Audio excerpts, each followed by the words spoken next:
அல்ஹம்துலில்லாஹி ரப்பில் ஆலமீன் வஸ்ஸலாத்து வஸ்ஸலாம் அலா சய்யிதுல் முர்சலீன் வ அலா ஆலிஹி வ ஸஹ்பிஹி வ மன் தபியஹும் பி இஹ்சானின் இலா யௌமித்தீன் அம்மா பஅத். அன்புக்குரிய சகோதரர்களே, அல் குர்ஆன் விளக்க வகுப்பில் இன்று 3வது அமர்விலே இருக்கின்றோம். அல் குர்ஆனுடைய அத்தியாயங்களிலே ஒரு அத்தியாயம்தான் சூரத்து குரைஷ் என்று சொல்லப்படக்கூடிய அத்தியாயம். அந்த அத்தியாயத்திலே வரக்கூடிய வசனங்களை பற்றி நாங்கள் சுருக்கமாக இன்றைய இந்த நிகழ்ச்சியிலே பார்ப்போம்.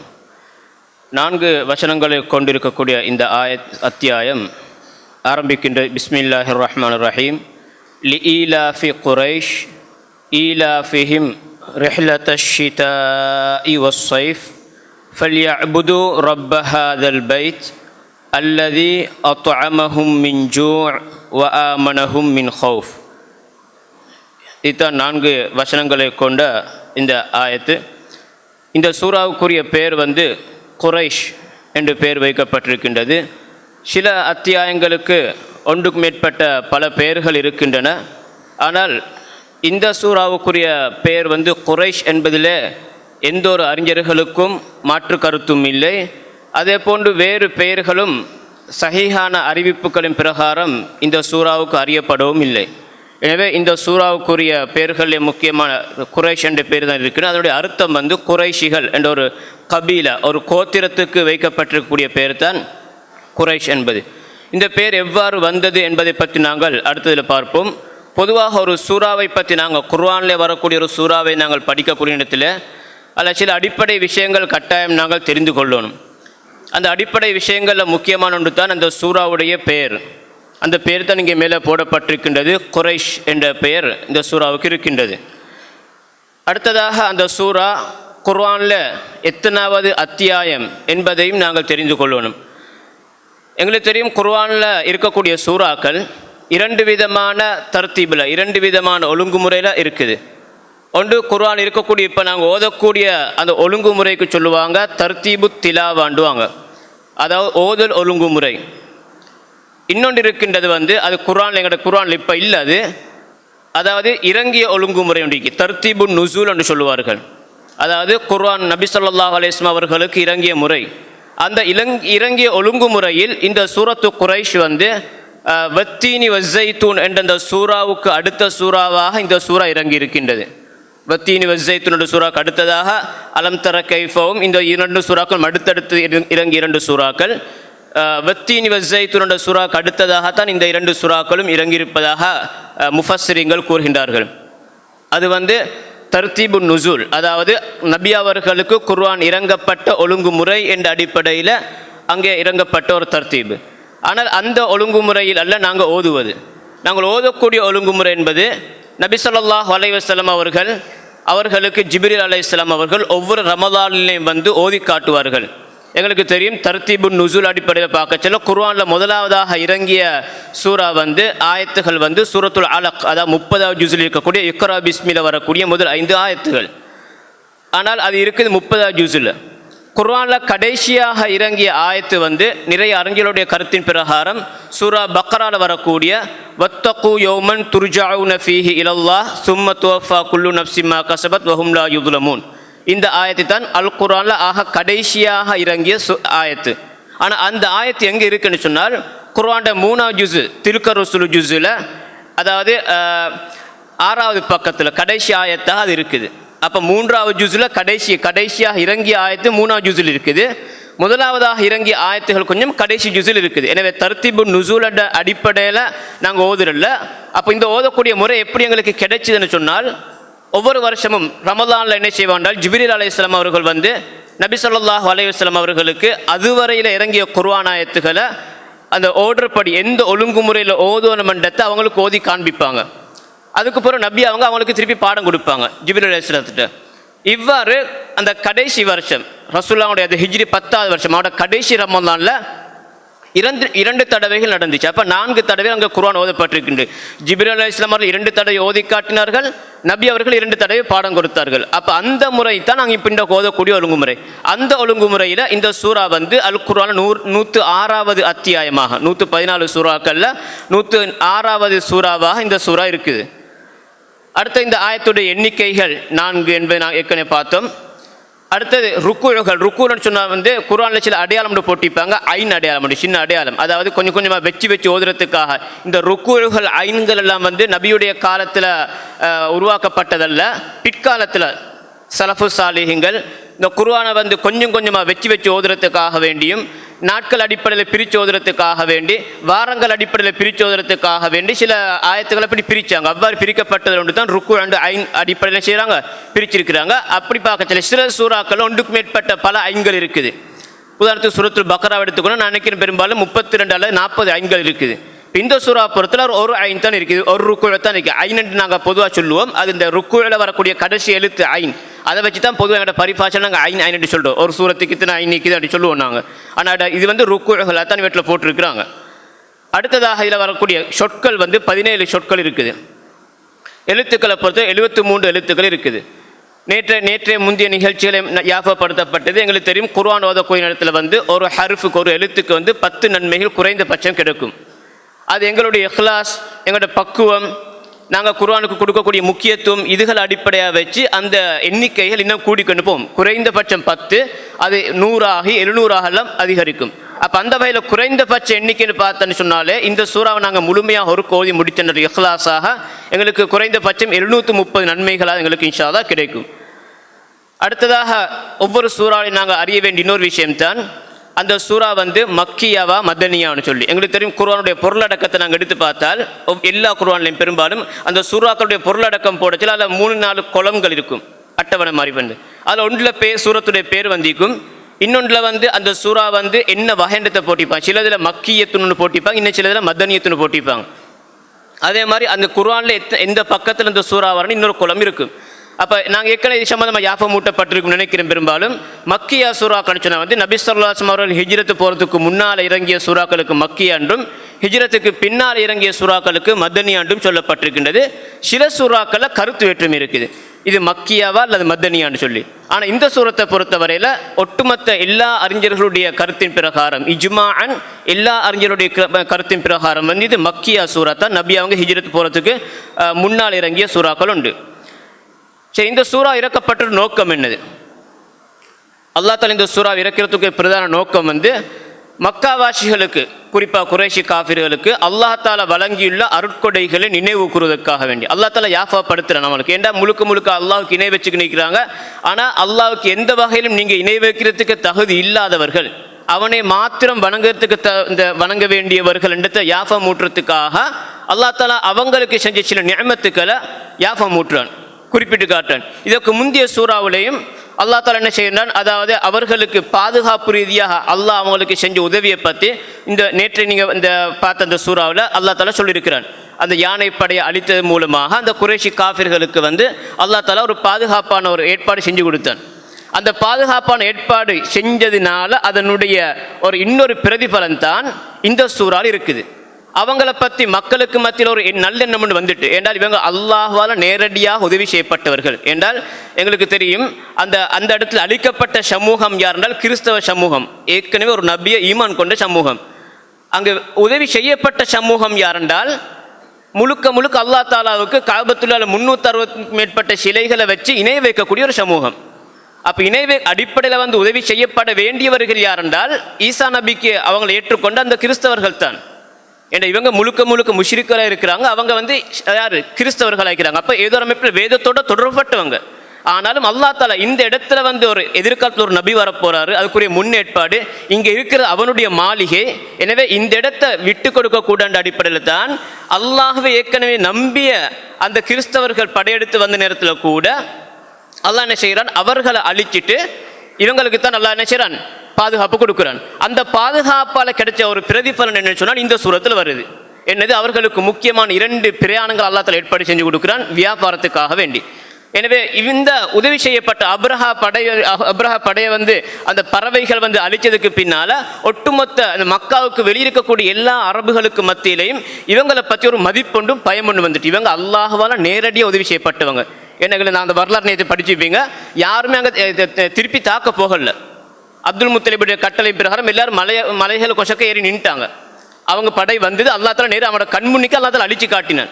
அப்போ அல்லாஹ்வால நேரடியாக அளிக்கப்பட்ட ஒரு சமூகத்தை, நேரடியாக உதவி செய்யப்பட்ட ஒரு சமூகம் தான் இந்த குறைஷி சமூகம் என்று சொல்லி மக்களுக்கு மத்தியில் ஒரு எண்ணம் ஒன்று வந்துட்டு, இவங்களை பற்றி ஒரு மதிப்பு ஒன்று வந்துட்டு, அந்த மதிப்புடைய விளைவு தான், அதனுடைய பிரதிபலன் தான், இவங்க எங்கே வியாபாரத்துக்கு போனாலும் எல்லோரும் இவங்களை மதிப்பாங்க. இவங்களுக்கு நிறைய அந்த அது அல்லா தாலா ஒரு பெரிய ஒரு நியமத்தை அவங்களுக்கு கொடுத்தான். ஆரம்பத்தில் நல்லா கஷ்டப்பட்டவங்க அந்த அல்லாஹ் கொடுத்த அந்த அருட்கொடையை வந்து நினைவு கூறத்துக்காகத்தான் இந்த சூறா வந்து சொல்லப்பட்டிருக்குது. இந்த சூறாவில் முக்கியமாக என்னென்ன விஷயங்கள் சொல்லப்பட்டிருக்கின்றால் பிரதானமான 3 விஷயங்கள் சொல்லப்பட்டிருக்கு. ஒன்று வந்து வணிக பயணங்கள், வியாபார பயணங்கள் மூலமாக அல்லா தாலா குறைஷிகளுக்கு வழங்கி அருட்கொடைகள் நினைவு கூறுது. அடுத்ததாக வந்து அதன் அடிப்படையில் அல்லா தாலாவை வணங்கி அவனை மட்டும் வணங்கி அவனுக்கு நன்றி செலுத்தும்பால் அவங்கள தூண்டணும். அடுத்தது ஒரு மனிதனுக்கு வந்து நிம்மதியாக வாழ்கிறதுக்காக தேவையான 2 விஷயம் வந்து அவனுக்கு தேவையான வாழ்வாதாரம் இருக்கணும், தின்றது குடிக்கிறதுக்கு, மனசில் நிம்மதி இருக்கணும் பயம் இல்லாமல். இந்த 2ம் இருந்தால் அந்த மனிதனுக்கு நிம்மதியாக வாழணும். அந்த 2ஐயும் அல்லா தாலா அவர்களுக்கு கொடுத்திருக்கிறான் என்பதை வந்து இந்த இடத்துல யாபமூட்டுறதுக்காகத்தான் இந்த சூறாவில் முக்கியமாக இந்த 3 விஷயங்கள் யாபமூட்டப்படுது. முதலாவது ஆயத்தை வந்து ஈலாஃபி குறைஷ், குறைஷிகளுக்கு விருப்பமுள்ளதாக ஆக்கியதற்காக. இந்த வசனத்தை நீங்கள் பார்த்தீங்கன்றால் எங்களுக்கு தெளிவாக விளங்குது வந்து அரபுலையும் தான் தமிழ்லையும் தான் மொழிபெயர்ப்பிலையும் தான் இன்னும் வசனம் முடியலை. விருப்பமுள்ளதாக ஆக்கியதற்காக என்று அப்படி நிப்பட்ட பற்றி வசனம் முடியலை. அப்போ இந்த கருத்து எங்கே முடியுது, ஏன் அப்படி வச்சிருக்கிறான்னு சொன்னால் கருத்து எங்கே முடியுதுன்றத்தில் வந்து கருத்து வேற்றுமை இருக்குது. ஏன்டா பொதுவாக நான் ஏற்கனவே சொன்னது போன்று இந்த சூரத்துல் ஈலாஃபி குறைஷ் என்ற இந்த சூறா வந்து அலம்தர கைஃபான் இந்த சூறாவுக்கு அடுத்ததாகத்தான் இந்த சூறா இறங்கினது. அப்போ எனவே சில அறிஞருடைய கருத்து அந்த முந்தின சூரத்துடைய கடைசி ஆயத்து ஃபஜஅலஹும் கஅஸ்ஃபின் மஅகூல் லிஈலாஃபி குறைஷ் அப்படித்தான் ஆரம்பிக்கும். ஏன்னா சில சஹாபாக்கள் சிலாக்களுடைய குர்ஆன் பிரதியில் கூட ஆரம்பத்தில் உஸ்மான்லியோட குர்ஆன் தொகுப்புக்கு முன்னால் இருந்த சில குர்ஆன் பிரதிகளில் இந்த 2 சூறாக்களுக்கு இடையில் பிஸ்மி காணப்படவில்லை என்பதாக கூட வந்திருக்குது. அப்படின்னா முந்தின சூரத்துடைய தொடர் மாதிரி சிலவங்க சொல்லியிருக்கிறாங்க இது.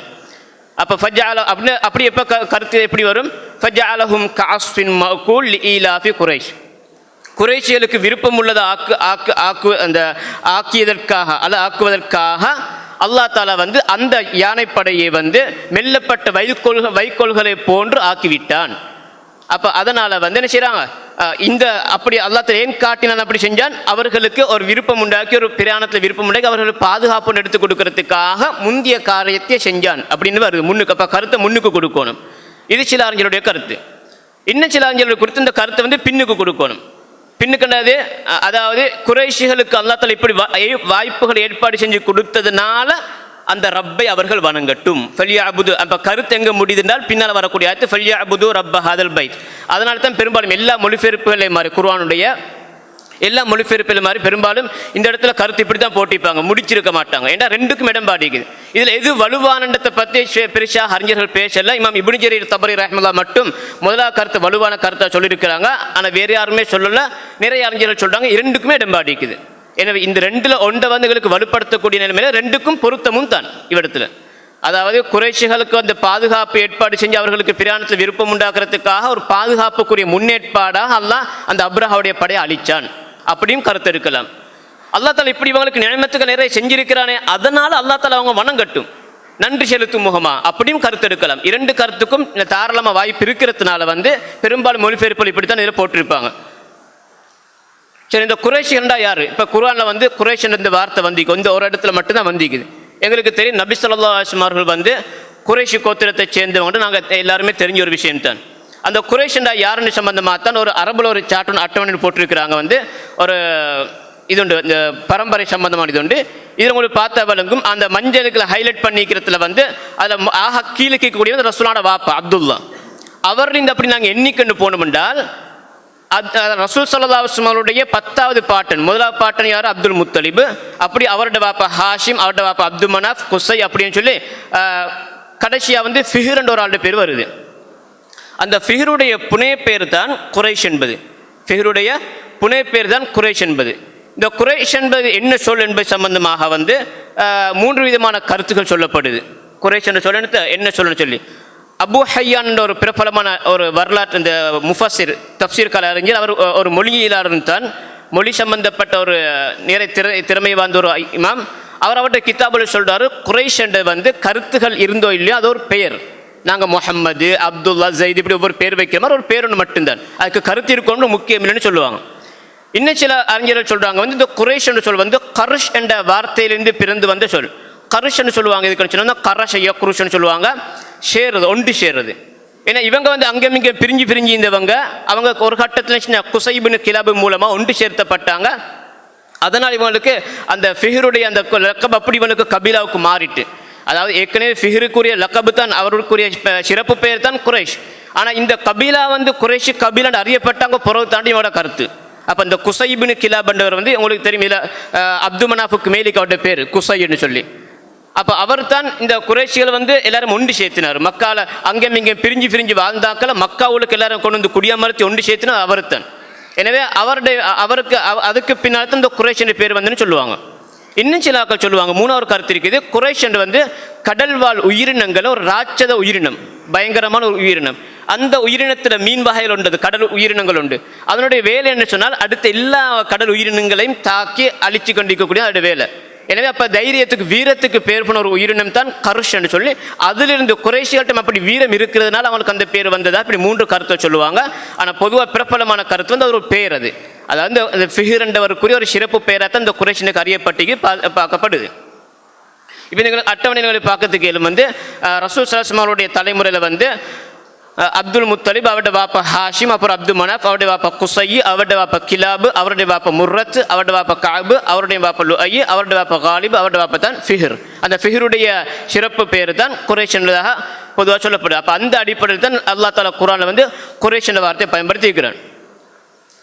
அடுத்ததாக இரண்டாவது வசனத்தில் ஈலாஃபிஹிம் ரிஹ்லத்தஷ் ஷிதாஇ வஸ்ஸைஃப், அவர்களுக்கு மாரி காலத்தின் பயணத்தையும் கோடை கால பயணத்தையும் விருப்பமுள்ளதாக ஆக்கியதற்காக.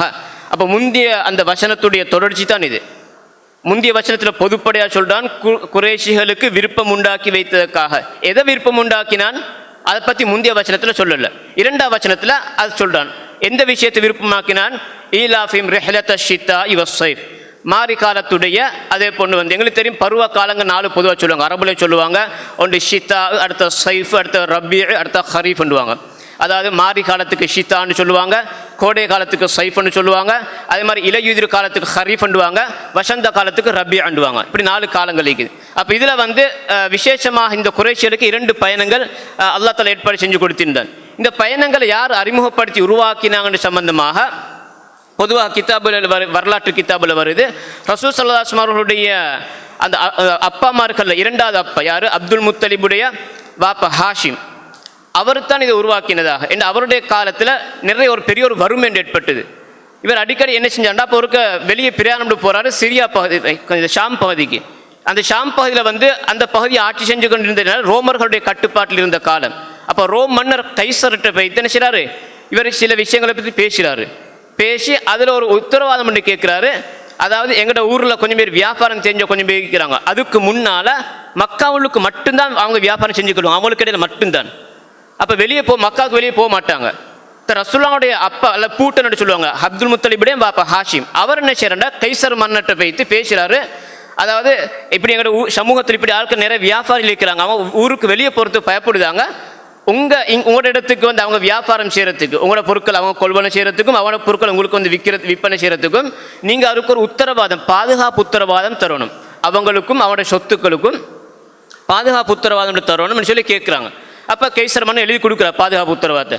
அந்த உத்தரவாதத்தை எடுத்துக்க என்ன செய்யறா, திருப்பி ரிட்டர்ன் மக்காவுக்கு வரச்சல இடையிலாப்படக்கூடிய எல்லா அரபு கபீலாக்கள், எல்லா கோத்திரங்கள் எல்லாத்திலையும் ஒவ்வொன்றுலாம் நின்று இந்த உத்தரவாதம், கைசர் மன்னனுடைய இந்த உத்தரவாதத்தை காட்டி அந்த எல்லா கபீலாக்கட்டையும் உத்தரவாதம் எடுக்கிறாரு, பாதுகாப்பு உத்தரவாதம் எடுத்துக்கணும். மக்காவுக்கு பேத்தி சேர்ந்து சொல்கிறான்னு இதுக்கு பின்னால் நினைச்சலாம், நீங்கள் ஷாம் பகுதிக்கு தாராளமாக உங்களுக்கு வியாபாரத்துக்கு போகலாம், ஊருக்கு வெளியே கொஞ்சம் வியாபாரத்துக்கு போங்க, போனால் தான் உங்களுக்கு இன்னும் நிறைய வசதி வாய்ப்பு வரும்னு சொல்லி. அப்போ அப்படியே ஒரு உருவாக்கினவர் தான் ஹாஷிம்ன்றதை உருவாக்கினார், அந்த பயணத்தை ஆரம்பித்தார். அதோட அவருடைய அடுத்த சகோதரர் இருக்கிற அப்துல் ஷம்ஸ் நௌஃபல் இருக்கிறாங்க. அவங்க வந்து ஒவ்வொரு வேறு ஒரு குரால் வந்து யமனுக்கும் இன்னொருத்தர் இந்த ஹபஷாவுக்கு எத்தியோப்பியாவுக்கு இப்படிலாம் போய்த்து அவங்கள்ட்ட மன்னர்கள்ட்ட போய்த்து உத்தரவாதம் எடுத்து அப்போ அவங்களுக்கு ஒரு வியாபாரத்துக்குரிய ஒரு களம் அமைஞ்சிட்டு அவங்களுக்கு. அதில் பிரதானமான 2 பயணங்கள் தான் இந்த மாரிகால பயணம் உண்டு, அடுத்தது கோடை கால பயணம் உண்டு. மாரிகால இந்த 2 பயணங்களும் எங்கெங்கே இருந்துச்சுன்னா வந்து மாரிகால பயணம் வந்து யமனுக்கு போவாங்க. இந்த 2ம் வந்து மக்காலிருந்து வரைபடத்தை நீங்கள் எடுத்து பார்த்தா விளங்கும். மக்காவுக்கு நேராக வந்து தெற்கு திசையில் இருக்கக்கூடியதான் யமன் பகுதி. அதே போன்று மக்காவிலிருந்து வடக்கு திசையில் இருக்கக்கூடியதான் ஷாம் பகுதி. ஷாம் என்று சொல்கிறது வந்து இன்றைய காலத்தில் வந்து பிரதான 4 நாடுகள் இருக்கிறதுல ஒன்று சிரியா, அடுத்த பிலஸ்தீன், அடுத்த ஜோர்தான், அடுத்த லெபனான். இந்த 4 நாடுகளை உள்ளடக்கிய பகுதி தான் அன்றைய காலத்தில் ஷாம் என்று அறியப்பட்டது. அது மக்கா மதீனாவிலிருந்து பார்க்கச்சல வடக்கில் இருக்கக்கூடியது. யமன் பகுதி வந்து மக்கா மதீனாவிலிருந்து பார்க்கச்சல வந்து தெற்கு பகுதியில் இருக்கக்கூடியது. அப்போ இங்கே நாங்கள் தூரம் போட்டிருக்கிறோம். அப்போ எவ்வளோ தூரம் அவங்க பயணிக்கிறாங்க வியாபாரத்துக்காக வேண்டி மக்கானிது யமனுக்கு சுமார் அது எல்லை பகுதியில் வரத்தில் வந்து 1128 கிலோமீட்டர் மாதிரி கிட்டத்தட்ட தலைநகரம் சன்னாவுக்கு போச்சல வந்து கிட்டத்தட்ட மக்காலிருந்து 1274 கிலோமீட்டர் சுமார் அளவுக்கு ஒரு பெரிய ஒரு தூரம். அப்போ கிட்டத்தட்ட ஆயிரக்கணக்கான கிலோமீட்டர் தூரத்துக்கு ஒரு வியாபாரத்துக்கு அவங்க போவாங்க. அல்லாஹ் அவங்களுக்கு கொடுத்த பாக்கியம் இல்லை, வருஷத்தில் 2 பிரயாணம் தான் போவாங்க. அந்த 2 பிரயாணத்திலையும் அவங்களுக்கு நிறைய லாபங்கள் கிடைச்சி அந்த வருஷத்துக்கு முழுக்க அவங்களுக்கு ரிசுக்கு ஓட்டக்கூடிய அளவுக்கு வாழ்வாதாரத்தை செலவழிக்கக்கூடிய அளவுக்கு அல்லாஹ் பாக்கியம் கொடுத்திருந்தான். அப்போ மாரி காலத்தில் வந்து ஏன் மாரி காலத்தில் அங்கே போவான்னு கேட்டால் யமன் பகுதி வந்து கொஞ்சம் உஷ்ணமான பகுதி. எனவே மாரி காலத்தில் நிறைய கூழ் காலம், அந்த கிளைமேட்டுக்கு ஏற்ற மாதிரி கொஞ்சம் அங்கே யமன் பகுதியை போனால் கொஞ்சம் கிளைமேட் குளிர்களும் கொஞ்சம் குறைஞ்சி அப்புறம் கொஞ்சம் நல்லா கிளைமேட் அவங்களுக்கு இருக்கும். அதுக்காக அல்லாஹ் செய்றான் யமன் பகுதிக்கு வந்து அங்கே அனுப்புகிறான். கோடை காலத்தில் வந்து இந்த ஷாம் பகுதி எங்களுக்கு இப்போ நாங்கள் நிறைய கேள்விப்படக்கூடிய தான் சிரியா பற்றி நிறைய ஃபோட்டோஸ்கள் வரும். விசேஷமாக குளிர் காலங்களில் வந்து இந்த கடுமையான குளிர் பகுதி பிரதேசங்கள் வந்து இந்த சிரியா பகுதி ஷாம் பகுதிகள்.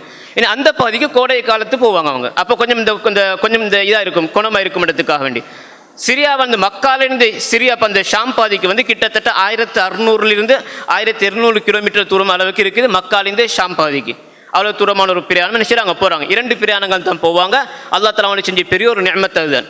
அந்த 2 பிரயாணத்திலையும் அவங்க என்ன செய்வாங்கன்னா வந்திக்கக்கூடிய பார்ப்பாங்க, இவங்க அஹ்லுல் ஹரம், இவங்க மக்கா வச்சியில் வந்தீங்க காபத்துல்லா கிட்ட இருக்கக்கூடிய வந்திருக்கிறாங்க என்று சொல்லி என்ன செய்வாங்கன்னா இவங்க கொண்டு போகக்கூடிய பொருட்களை அதி கூடிய விலையில் வாங்கி கொள்வாங்க.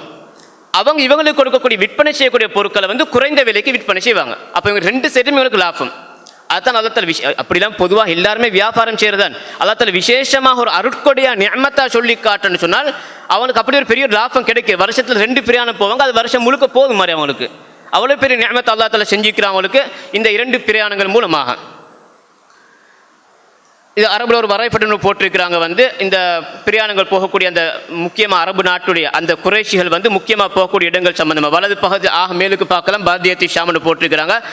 அடுக்கு கொஞ்சம் இங்கே ஈராக் பகுதி அந்த சைடுகள் நிறைய போவாங்க. அது மாதிரி தெற்கு பகுதியில் வந்து யமன், அது போன்று ஹபஷா வர போவாங்க. கீழே பார்த்த விலங்கு எத்தியோப்பியா, நேற்று நீங்கள் படிச்சுப்பீங்க இந்த சூரத்துல் ஃபீல்ல. அந்த எத்தியோப்பியா வரும் வரையில் நினைச்சு அவங்களோட வியாபார கோஷ்டிகள் நிறைய போகும். அடுத்ததாக அல்லாஹ் தஆலா சொல்றான் வந்து ஃபல்யஅபுது ரப்ப ஹாதல் பைத், எனவே இந்த வீட்டின் இந்த காபாவுடைய ரப்பை அவர்கள் வணங்கட்டும். இந்த காபாவுடைய ரப்பை அவர்கள் இது வந்து இந்த ஆயத்தின் மூலமாக எங்களுக்கு விளங்குது. முந்தைய நான் ஏற்கனவே சொன்ன போது லீலாஃபி குரைஷ் என்ற வார்த்தையுடைய கருத்தை இங்கே கொண்டு முடிக்கலாம். அல்லாஹ் தஆலா விருப்பமாக்கி வைப்பதற்காக எனவே அவன் என்ன செய்ய விருப்பமாக்கி வைத்திருக்கிறான், எனவே அவனை வணங்குங்கள், அல்லாஹ் தாலாவே வணங்குங்கன்னு சொல்லி. இவற்றில் ரப்ப ஹாதல் பைத்ன்னு சொல்லி இவற்றில் வந்து பொதுவாக எங்களுக்கு தெரியும் அரபு மொழியில் பைத்ன்னு சொல்லுவாங்க வீட்டுக்கு. ஆனால் குர்ஆனில் நிறைய இடங்களை வந்து அல் பைத் என்ன சொல்லி அலிஃப்லாமோட சேர்த்தி சொல்லப்பட்டிருக்குது. அப்படி சொல்லப்படக்கூடிய இடங்கள் அதிகமான இடங்களை வந்து அவற்றில் நாடப்படக்கூடிய இடம் வந்து மக்கால் இருக்கக்கூடிய காபா.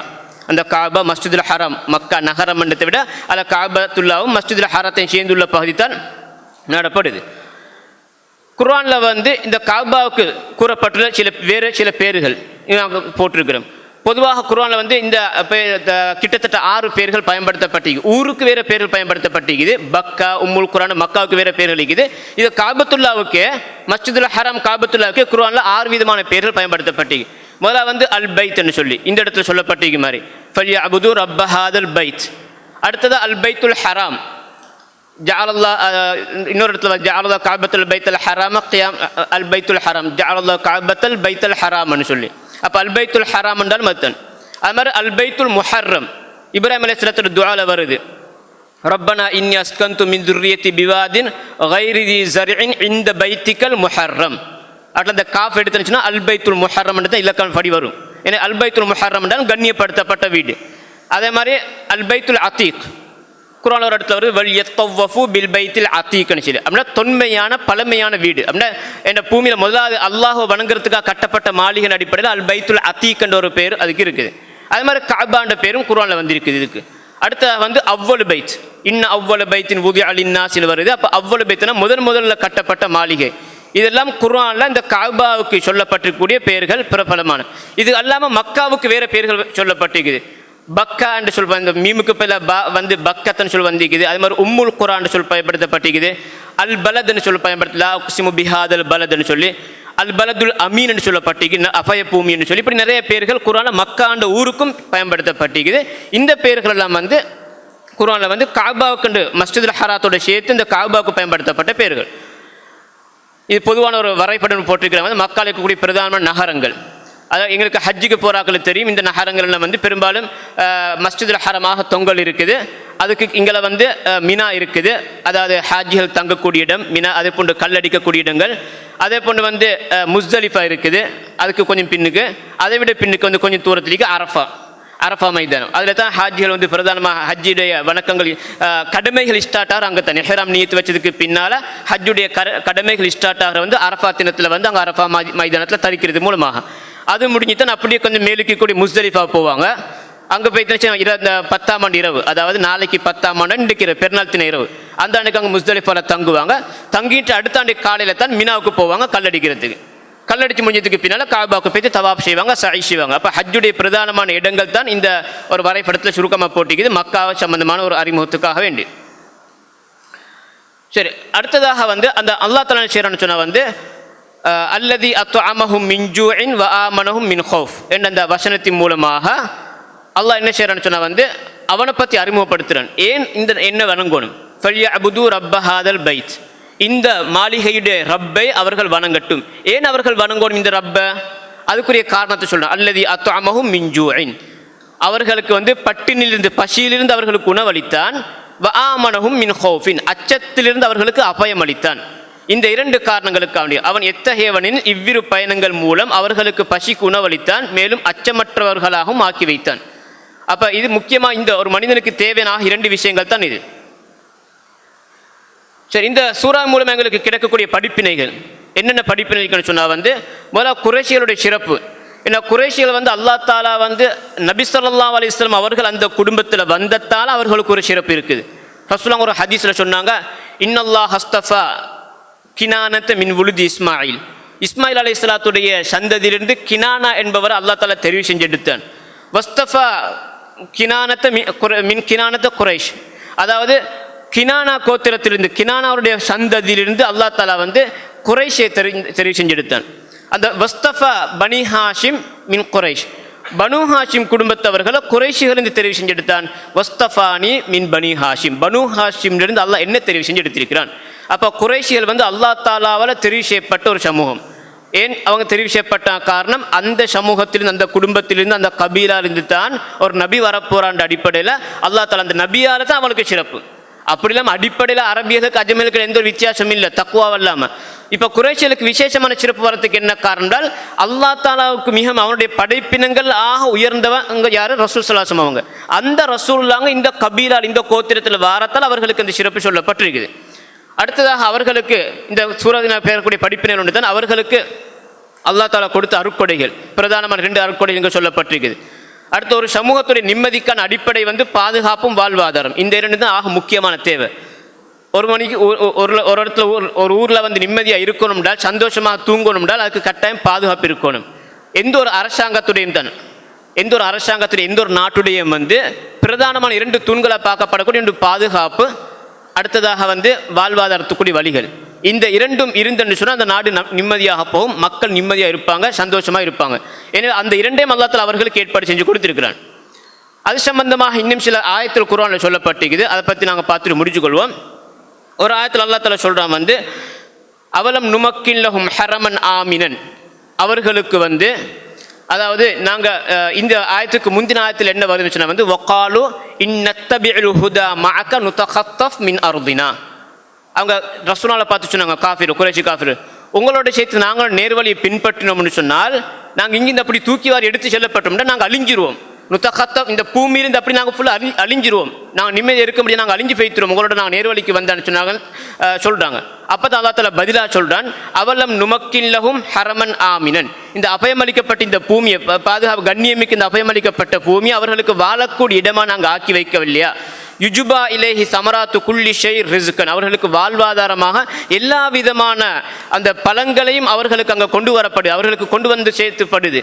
அப்படிப்பட்ட பெரிய நிஅமத்தை நாங்கள் அவளுக்கு செய்யவில்லையான்னு அல்லாஹ் தஆலா கேட்குறான். இன்னொரு இடத்துல சொல்கிறான், அவலம் யரோ அன்னா ஜஅல்னா ஹரமன் ஆமினன் வ யுதகத்தஃபுன் நாசு மின் ஹவுலிஹிம்.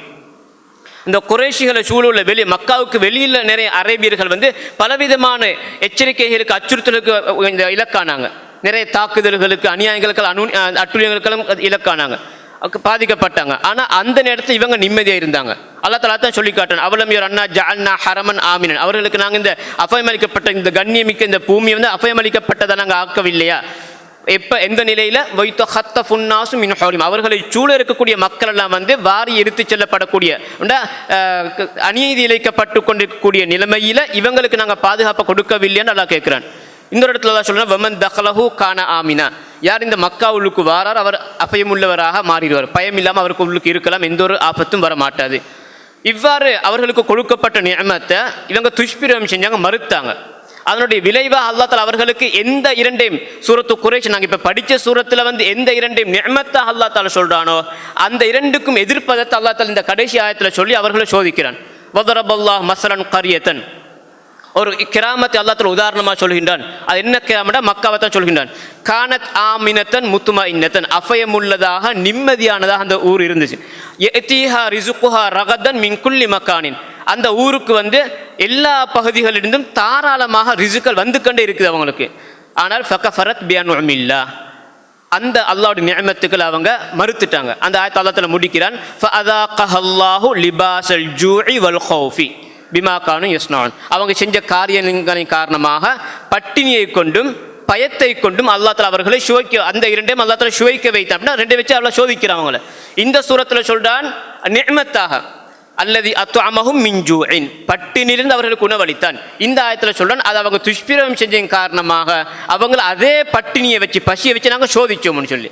இங்கே சொல்றான் வ ஆமனஹும் மின் ஹவுஃப். அச்சத்தின் அதாவது பயத்திலிருந்து அவர்களுக்கு நாங்கள் அபயத்தை கொடுத்தோம், நாங்கள் பயம் இல்லாமல் ஆக்கினோம். இங்கே இந்த ஆயத்தில் சொல்கிறோம் அல்லாஹ் தஆலா வந்து ஃபஅதாகஹ லிபாஸல் ஜூஇ வல் ஹௌஃபி. அந்த பயத்தை கொண்டு நாங்கள் அவர்களை சோதிச்சோம்னு சொல்லி. எனவே இதான் முக்கியமாக சுருக்கமாக வந்து இந்த சூறா சம்பந்தமான கடைசி ஒரு விஷயம் வந்து இந்த சூறாவில் இருக்கக்கூடிய முக்கியமான இன்னொரு பெரிய படிப்பினை ஒன்று தான் நபிமார்கள் கேட்கக்கூடிய துஆக்கள் வந்து ஏற்றுக்கொள்ளப்படும் என்றதுக்கு இந்த சூறாவில் ஒரு சாட்சி இருக்குது. நபி இப்ராஹிம் அலைஹிஸ்ஸலாம் கேட்ட துஆ தான் இந்த பெரிய நிஅமத்துகளுக்கு காரணம். அவங்க நாங்கள் அறிந்த வரலாறு தான், அவங்க யார் அவங்களோட மனைவி ஹாஜரையும் மகன் இஸ்மாயில் அவர் ரெண்டு பேரை வந்து காபா கிட்ட யாருமே இல்லாமல் தன்னந்தனியை விட்டுட்டு போகிறாங்க. கொஞ்சம் தூரம் போய்த்து காபா திசையை முன்னோக்கி சில துவா கேட்குறாங்க. ரப்பனா இன்னி அஸ்கந்து மின் துர்ரியத்தி பிவாதின் கைரி தி ஸர்இன் இன்த பைத்திக்கல் முஹர்ரம் ரப்பனா லியகீமுஸ் ஸலாஹ். அப்புறம் ஃபஜ்அல் அஃஇதத்தம் மினன் நாஸி தஹ்வி இலைஹிம். மக்கள் ஒரு அவர்களுக்கு பக்கம் ஈர்க்கப்பட்டு அவங்களுக்கு ஆசையோடு வந்து அங்கே நிற்கிறதுக்கு குடியிருத்தாட்டுவாங்கன்னு துவா கேட்குறாங்க. வர்ஸுகுஹும் மினஸ் ஸமராத்தி. நிறைய அவர்களுக்கு பல வகைகள் உணவுகளை நீ கொடு. லஅல்லஹும் யஷ்குரூன். அவர்கள் நல்ல நன்றியுள்ளவர்களாக இருப்பதற்காக வேண்டி அல்லாஹ் தஆலா சொல்கிறான். இது நபி இப்ராஹிம் அலைஹிஸ்ஸலாம் கேட்ட துவா. அந்த துவாவுடைய விளைவாகத்தான் அதனுடைய பிரதிபலனத்தான் அவர்கள் உலகத்தில் இருக்கக்கூடிய எல்லா விதமான பல வகைகளும் அங்கே நிறைய பார்க்கறதுக்கு கேளும். அப்போ ரிசுக்கு சாப்பாட்டுக்கு பஞ்சம் உண்டு அங்கே இல்லை. நபி இப்ராஹிம் அலைஹிஸ்ஸலாத்து இந்த துவாவுடைய ஒரு பரக்கத்தான் அது. இன்று வரையில் இந்த சாப்பாட்டுக்கு அங்கே உணவுக்கு எப்போயுமே மக்கால வந்து சாப்பாடு இல்லாமல் அழிஞ்சு யாரும் வரலாறு இல்லை. ஏன்னா அங்கே அந்தளவுக்கு அல்லாஹ் தஆலா தாராளமாக ரிசுக்கு எல்லா சைட்லேருந்து கொண்டு வந்து கொட்டுறான் அல்லாஹ் தஆலா. அது நபி இப்ராஹிமுடைய துவாக்கள் உண்டு. அதே மாதிரி இன்னொரு துவா கேட்டாங்க, ரப்பனா வபஅஸ் ஃபீஹிம் ரசூலம் மின்ஹும் யத்லு அலைஹிம் ஆயாத்திக. யால இந்த சந்ததியிலிருந்து அவர்களுக்கு ஒரு தூதரை அவர்களிலிருந்து ஒரு தூதரை நீ அவர்களுக்கு கொடுத்துட்டு யத்லு அலைஹிம் ஆயாத்திக. அவர் வந்து உன்னுடைய வசனங்கள் அவங்களுக்கு ஓதி காட்டணும்னு சொல்லி அந்த துவாவுடைய பிரதிபலன் அவருடைய மகன் இஸ்மாயில் அலைஹிஸ்ஸலாத்துடைய சந்ததியில் கடைசி நபி ஸல்லல்லாஹு அலைஹி வஸல்லம் அவங்க வராங்க. எனவே இது நபிமார்களுடைய துஆக்கள் ஏற்றுக்கொள்ளப்படும் என்றதுக்குரிய ஒரு சாட்சியம் இந்த சூறாங்களுக்கு இருக்குது. இது போன்ற இன்னொரு சூறாவை இன்ஷா அல்லாஹ் நான் நாளை நிகழ்ச்சியில் பார்ப்போம். இந்த சூறாவில் நாங்களும் படிப்பினை பெற்று அதன் மூலம் அல்லாஹ் தஆலாவுக்கு அவன் எங்களை தந்திருக்கக்கூடிய அருட்கொடைகளுக்கு நன்றி செலுத்தக்கூடியவர்களாக எங்கள் அனைவரும் அல்லாஹ் தஆலா ஆக்கி அருள்வானாக. வ ஆகிரு தஅவானா அல்ஹம்துலில்லாஹி ரப்பில் ஆலமீன். சுப்ஹானக்கல்லாஹு வபிஹம்திக அஷ்ஹது அல்லா இலாஹா இல்லா அன்த அஸ்தக்ஃபிருக வ அத்தூபு இலைக்.